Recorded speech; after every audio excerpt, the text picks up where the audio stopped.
주진 선생님의 도봉을 하겠습니다. 이 시는 전체적으로 굉장히 우울해, 침울해, 그리고 쓸쓸하고 공허한 느낌을 화자가 느끼고 있단 말이야. 그렇다면 이 쓸쓸함과 공허함은 어디에서 왔을까를 생각해 보면 그건 님과의 부재 때문이다. 님이 없기 때문에 화자는 다른 사람처럼 님을 찾아서 적극적으로 나설 수 없고 행동하지 못해. 그러니까 화자의 성격은 지금 굉장히 소극적이고 절망적인 태도를 갖고 있단 말이야. 그래서 슬픔의 원인을 그대의 부재, 즉 님의 부재, 여기 없기 때문에 일어난 거라고 볼 수 있지. 그래서 외롭고 쓸쓸한 밤을 막 애태우고 있는 화자. 그런데 내가 외롭고 쓸쓸함에도 불구하고 님, 그대는 어느 마을에서 무관하게 아무 생각 없이 나하고는 다 상관없이 어느 마을에서 쉬고 있을 거냐라고 반문하면서 끝나는 시야. 자, 그럼 내용을 보면 지금 내가 설명한 게 어떤 의미인지 알 수 있을 거야. 제일 처음에 시가 이렇게 시작해. 산새도 날아와 우짖지 않고. 자, 산새는 산에 와서 우짖어야 하는데 산에 도봉이니 도봉산이니까 그 도봉산에 산에 어울리는 산새가 날아와야 되는데 날아오지도 않고 우짖지도 않고 있어. 이 말은 우짖는다는 건 청각적 심상을 동원해 가지고 청각적 심상 이미지, 청각적 이미지를 이야기했는데 문제는 있어야 할 산새가 없단 말이야. 산새의 부재. 있어야 할 것이 없으니까 굉장히 쓸쓸하다. 여기서는 가을산에 도봉산에 쓸쓸한 느낌을 얘기하고 있다. 그 쓸쓸한 느낌을 청각적 이미지를 가지고 이야기한 거야. 두 번째, 구름도 떠가곤 오지 않는다. 역시 구름도 있어야 하는데 있어야 할 것이 없단 말이지. 그러니까 쓸쓸함을 자아내게 하는 부분이 일어나고 똑같지. 이런처럼 있어야 할 산새, 있어야 할 구름이 없기 때문에 화자는 굉장히 쓸쓸함을 느끼고 있다. 화자의 정서는 쓸쓸함이야. 쓸쓸함. 예, 있어야 할 것이 없기 때문에 여기는 구름의 부재겠지. 구름의 부재. 자, 가을산에 산새도 우짖고 구름도 있어야 하는데 있어야 할 것이 없단 말이야. 여기는 구름은 떠가고 오지 않는다. 이미지를 얘기한다면 시각적으로 묘사하고 있다. 이렇게 해석할 수 있어. 물론 이련도 청각적 이미지를 동원했는데 청각적 묘사라고 해도 된다.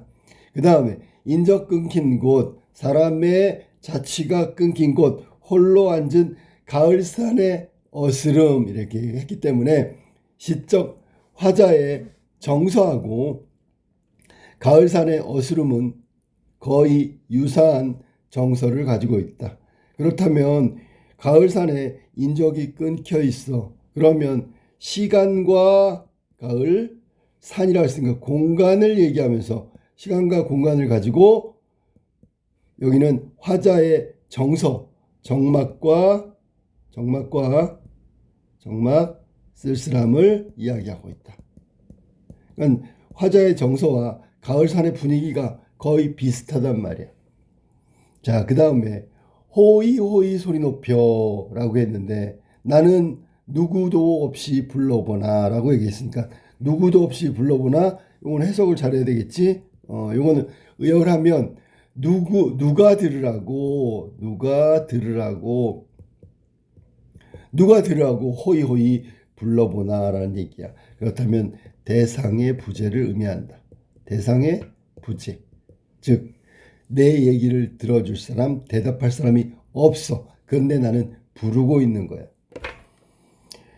그 다음 연으로 갈게요. 울림이 헛되이 빈 골고를 되돌아볼 뿐이라고 했으니까 이게 지금 텅 비어 있는 곳에 가을산에서 소리를 치고 있기 때문에 울림은 헛되이 되고 빈 골짜기에서 되돌아올 뿐이다 라고 얘기하는 건 되돌아오는 건 메아리를 말하는 거지. 메아리만 계속 되돌아온다.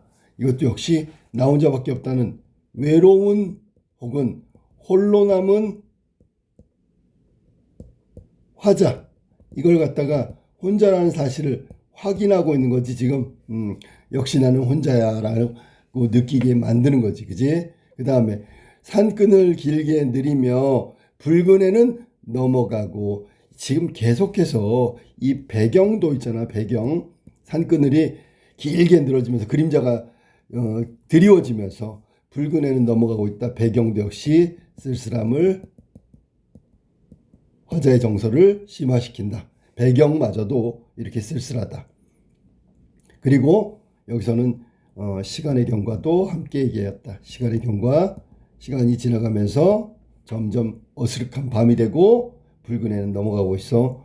황혼과 함께 이어 별과 밤은 오리니, 당연히 시간이 지나면 이렇게 되고, 이 시간은 점점 더 쓸쓸함에 심하다. 쓸쓸함, 정서의 심화가 일어나는 시간대로 가고 있다는 뜻이야. 정서의 심화. 밤이 되고, 밤은 더 깜깜하고 고독이겠지, 그지? 그 다음에 삶은 오직 갈수록 쓸쓸하고 사랑은 한갓 괴로울 뿐. 이 사랑이 바로 사랑하는 님의 부재라고 보면 돼. 시적 화자는 지금 쓸쓸하다라는 말을 했고, 그 다음에 괴롭다라는 말을 했어. 그렇다면 이 정서는 직접적으로 정서를 토로하고 있는 거지, 말하고 있는 거야. 난 지금 정서, 감정이 말이지 쓸쓸하고 괴로워라고 있어. 이유는 뭘까? 여기 사랑은 한갓 괴로울 뿐이라고 했으니까 사랑하는 임의 부재, 이것 때문에 지금 괴롭고 쓸쓸한 거야. 자, 그대 위하여라고 했는데, 그대 위하여 나는 이제도 이 긴 밤과 슬픔을 갖거니와. 그러니까 그대 위하여인데 사실은 이거는 위하여가 아니고 때문에로 해석하는 게 더 적절한 해석이라고 봐. 그대 때문에 나는 이제도, 지금도야, 지금도. 그러면 현실적 고통이, 현실에서 고통이 계속 지속되고 있다. 현실적 고통의 지속이란 말이야.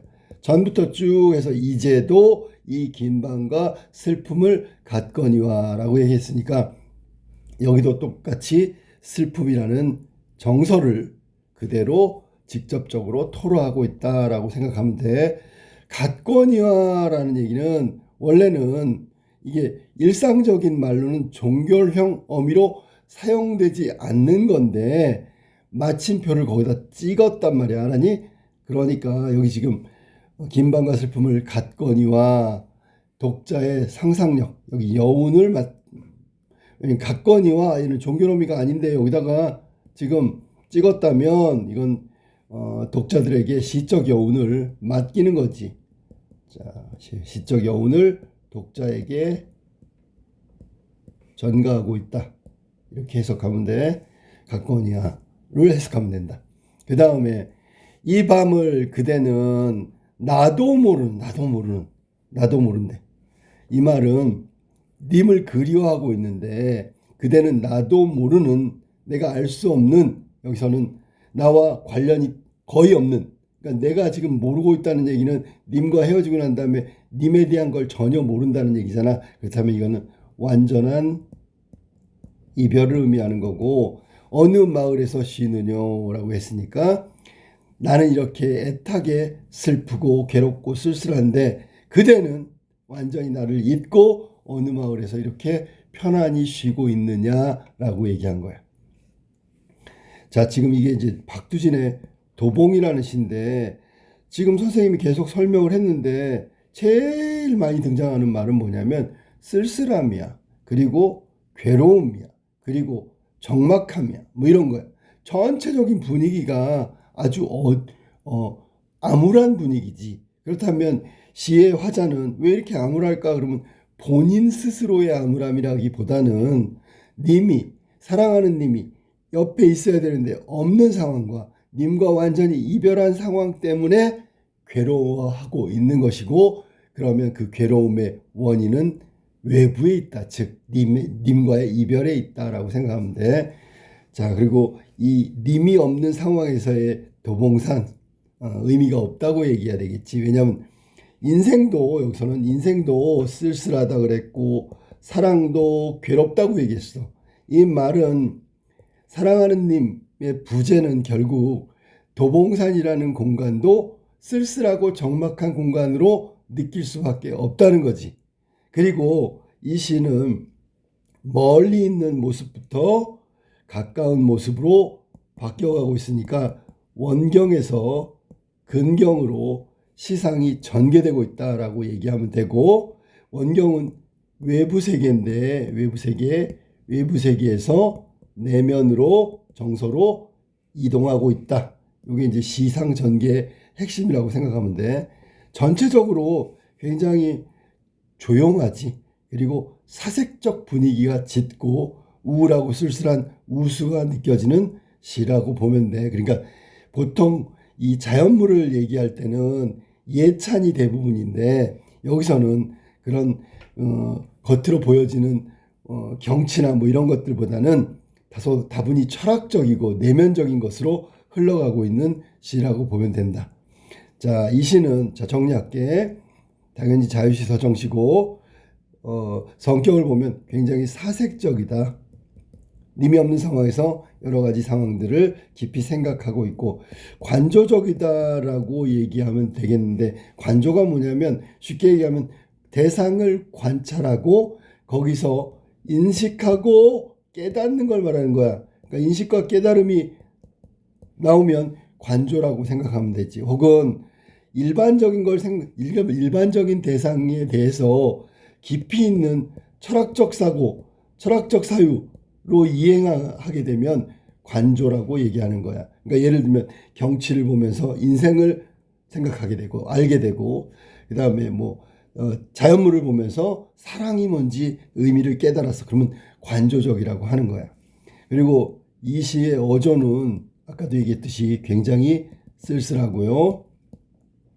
쓸쓸한 어조가 주조를 이루고 있고 그냥 처음부터 끝까지 쓸쓸함이라고 보면 돼. 그 다음에 혼자서 독백하고 있는 독백적 어조를 취하고 있다. 독백. 당연하겠지. 사랑하는 님과의 이별이고 부재이기 때문에 혼자 남은 거고, 혼자 남으니까 쓸쓸함이겠지. 자, 그 다음에 박두진 선생님의 시 세계를 본다면 이 시는 사실 시간의 흐름이라는 그걸 갖고도 시상 전개를 하고 있어. 그 다음에 우리가 잘 알고 있는 선경, 후정. 처음에는 경치를 얘기했고 나중에는 정서를 얘기했다. 외부 세계에서 내면 의식으로 바뀌어진단 말이야. 그 다음에 명사형 종결어미가 쓰였다. 명사형 종결어미가 쓰였어. 명사형 종결어미가 쓰면 무조건 뭐라 그러지? 여운이라 그러지. 여운. 명사를 딱 끝나니까 여운이 나타난다. 또 절제하고 있는 느낌이 독자들한테 전달된단 말이야.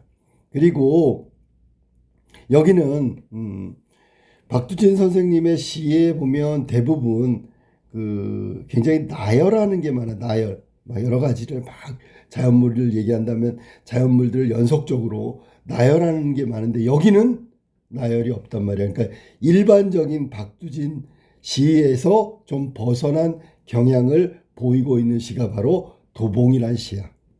결국 마지막으로 이 도봉이란 시는 가을에 님과 이별하고 난 화자는 인생이 쓸쓸하고 사랑은 괴로운 거, 이런 것들이 느껴지고 인식하게 되는 그런 상황을 이야기하고 전달하고 있는 시라고 생각하면 돼. 알겠니? 그러니까 인생과 사랑의 어떤 괴로움 뭐 이런 것들을 전달하고 있는 거예요. 그러니까 인생과 사랑의 괴로움을 극복까지는 아니더라도 뭐냐면 이런 것들에서 벗어난다 정도, 벗어나고자 하는 소망이 느껴지는 그런 것들이 보여진다. 그러니까 실제로 벗어나고 싶어 이런 건 아니지만 계속해서 자신의 상황을 이야기하고 있는 게 적막과 쓸쓸함이니까 그게 괴롭다 힘들다라는 얘기는 여기서 벗어나는 것을 갈구한다라는 정도로 해석하면 되겠지. 이게 박두진의 도봉이었어.